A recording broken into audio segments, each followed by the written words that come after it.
The coffee was cold before I even took the first sip. I was sitting in the mess hall of the GDF warship Persistence, staring at a chipped ceramic mug and thinking about nothing in particular, when the ship's intercom crackled, and Lieutenant Amir's voice came through with that specific flatness people use when they are trying very hard not to sound alarmed. "Commander Doran, you'll want to see this." I picked up my mug anyway. Force of habit. The main display in the operations room was already crowded with half my crew when I walked in, still holding the coffee I hadn't drunk. The broadcast was playing on loop, a perfectly translated message in 43 human languages, delivered in a calm, smooth voice that belonged to no species I could immediately place. The Galactic Coalition, representing 47 spacefaring civilizations, was formally declaring war on humanity. We were given 48 hours to surrender all weapons, all vessels, and all territorial claims beyond the Sol system. Failure to comply would result in what the message called comprehensive corrective action. I watched my crew.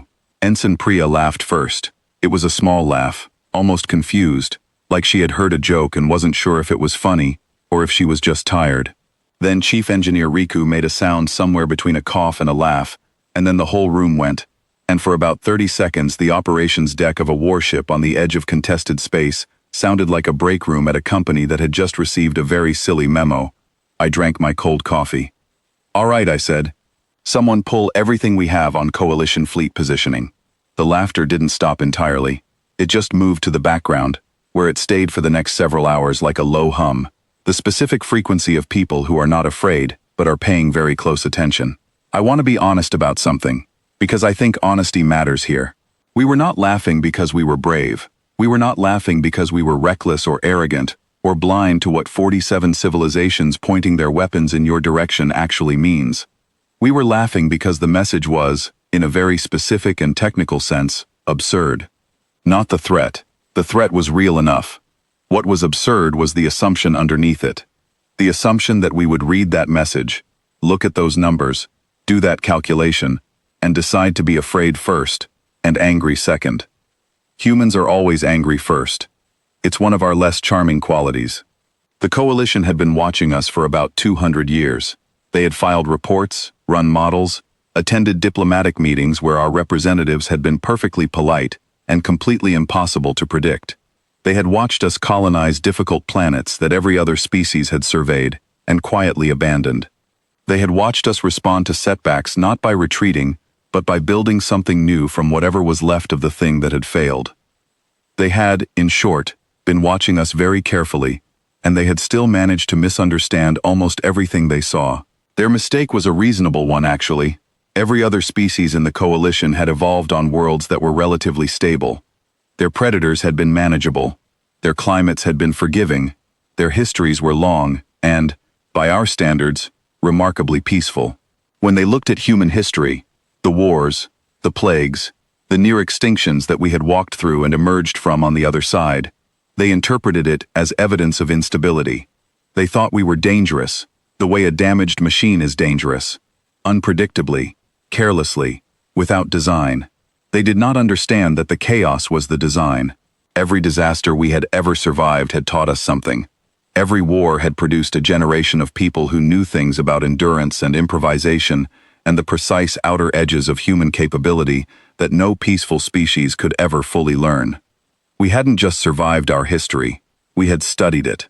We had written it down and argued about it and turned it into strategy, and by the time the Coalition decided we were a problem to be solved, they were facing something they had no category for, a species that had been training for exactly this kind of moment for several thousand years, without ever quite knowing that was what they were doing. Within 2 hours of the broadcast, every civilian transmission from Earth went silent. The Coalition's monitoring stations registered this and interpreted it as the beginning of surrender protocols. There was, apparently, a lot of excited communication between Coalition command vessels about how smoothly this was going. They had expected panic. They had expected fragmented, contradictory responses from our various governments. They had expected the particular noise that species make when they are frightened and have not yet agreed on what to do about it. What they got was silence. Clean, total, disciplined silence. Because we had drilled for this. Not for this exact scenario. Nobody had specifically trained for the day the entire galaxy declared war simultaneously. but for the principle of it. For the idea that the first thing you do when something large and hostile is paying attention to you is to stop giving it information. Earth didn't go quiet because someone panicked and pulled a switch. Earth went quiet because approximately 9 billion people, operating through thousands of separate institutions and chains of command, all reached the same conclusion within the same 2-hour window and acted on it. Riku found me in the corridor outside the operations room at the 4-hour mark.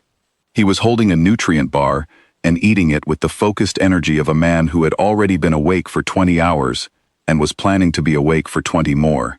He had grease on his left forearm and the particular expression he gets when he has already solved a problem and is now waiting for someone to officially ask him about it. "The colony ship engines," he said, before I said anything. "I can repurpose the primary thrust assemblies on 4 of the freight haulers in the support group. Won't be pretty. Absolutely will work. How long?" He looked at the ceiling, chewed, thought. 6 hours. Do it. He walked away, still eating. That was the entire conversation. That was, more or less, how we operated. While Riku was doing whatever extraordinary and probably alarming things he was doing to the freight haulers, I was doing the thing I am actually paid to do, which is think about where people are and where they are going to be and how to use the space between those two things. The Coalition's forward fleet, 300 warships, which is not a number you receive without feeling it somewhere in your chest, was positioned at the outer edge of the Sol system, waiting for our response window to close. They were waiting in open space, in a clean formation, with clear sight lines in every direction. It was, from a conventional standpoint, a strong position. It was also, from a specific standpoint that I was developing fairly quickly, a position that assumed we would come to them. I sent a single courier vessel to their fleet carrying a single recorded message.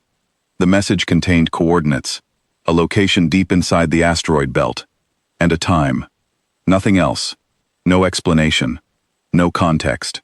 What I did not send them was any indication of where our fleet was. That was because our fleet was already inside the asteroid belt and had been for the past 18 hours, running completely cold and silent inside hollowed-out rocks, a technique that had been developed, tested, and refined over the course of roughly 40 years by a generation of military engineers who had read too much human history and taken all the right lessons from it.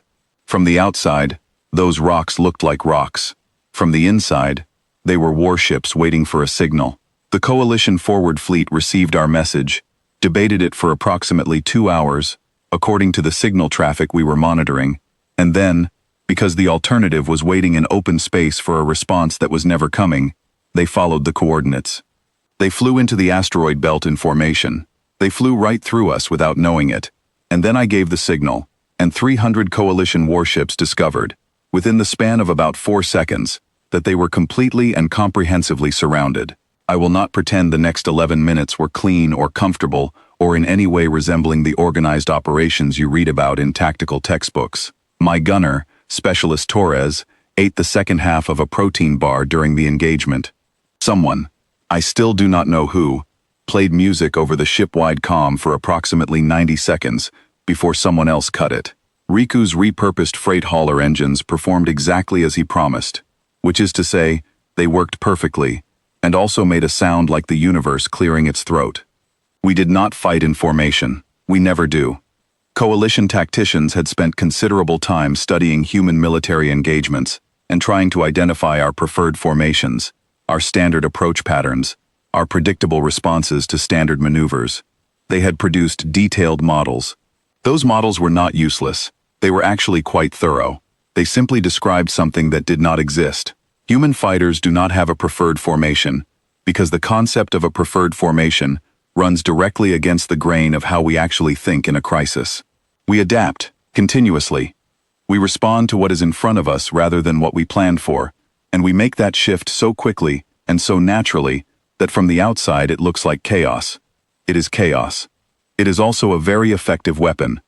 The Coalition's forward fleet, designed and trained to engage orderly opponents with predictable responses, could not parse what was happening around them quickly enough to respond to it coherently. By the time they found a pattern, the pattern had already changed. 11 minutes after the engagement began, 2/3 of their fleet had surrendered, and the remaining third had retreated to the outer system perimeter. I sat in my command chair for a long moment after the last contact signal went quiet. I did not feel triumphant. I want to be clear about that. I felt tired in the specific way you feel tired after something very large has happened, and your body is only now beginning to process the information. I felt the weight of the decision I had made, and the weight of every decision my crew had made, and the weight of the 11 minutes that had just passed, and everything they contained. Priya brought me coffee. It was also cold. I drank it anyway. The coalition's internal communication traffic, which we had been monitoring throughout, underwent a very interesting shift in the hours following the engagement. The early traffic had been confident, organized, full of the language of institutions that are certain of their own authority. The traffic after the engagement was something different. Several member species began communicating with each other through channels that were technically separate from the coalition command structure. Some of those communications were requests for information. Some were expressions of what I can only describe as bewilderment. A few were something that looked very much like the early stages of reconsidering a decision. At hour 31 of the 48-hour window we had been given to surrender, we intercepted a coalition internal document that had been circulated among the senior diplomatic staff of 11 member species. It had been marked with their highest level of internal classification, which in practice meant that we had it within about 4 hours of it being sent. I read it aloud to my crew in the mess hall. The document was a strategic reassessment. It went through the events of the past day and a half with considerable thoroughness. It noted the communication silence, the asteroid belt positioning, the improvised fleet modifications, the engagement itself. It assessed the probability of similar tactics being deployed across multiple theaters simultaneously. It noted, with what I thought was a certain reluctant precision, that the original strategic models had failed to account for several significant variables. At the end of the document, there was a phrase. It had been written by one of the coalition's senior analysts, a being from a species that had been spacefaring for roughly 6,000 years and had fought exactly 2 wars in that entire period, both of which had ended in formal negotiations within 18 months. The phrase translated imperfectly into English, the way most things do when they move between minds that work very differently, but the translation that our linguistic AI settled on was this: the species that should not exist. I lowered the document. My crew was quiet for a moment. Then Riku said, from the back of the room, still eating something, "I'm putting that on the ship." And that was the moment, more than any other, that I understood we had won. Not because of the engagement, not because of the numbers, or the positioning, or the silence, or the engines Riku had rebuilt in 6 hours on no sleep. We had won because 47 civilizations had looked at everything we are, the noise and the stubbornness and the terrible coffee and the music someone plays at the wrong moment and the engineer who solves problems while eating, and called it something that should not exist, and we had heard that and decided it was the finest thing anyone had ever said about us. Peace negotiations were formally requested before the day was out. I accepted the request from my command chair, in the same operations room where my crew had laughed at the original broadcast, with a cold cup of coffee on the console beside me. The negotiator on the other side was Ambassador Vo Thren, the same official who had delivered the original ultimatum. He was professional, he was measured. He chose his words with the careful precision of someone who had spent a very long career saying exactly what he meant and no more. But there was something in the way he looked at the camera, a particular quality of attention, something between study and caution, that told me he was seeing us differently than he had 48 hours ago. Good, I thought. That was the point. We didn't want the galaxy to fear us. Fear is unstable.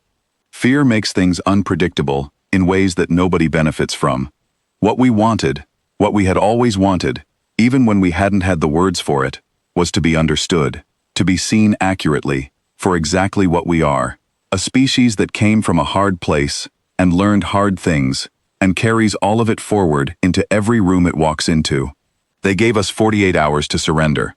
We used the first 6 to laugh, the next 6 to get angry, and the final 36 to remind the galaxy that the most dangerous thing in any equation is a variable that refuses to behave the way the model predicted. The coffee was still cold. I drank it anyway.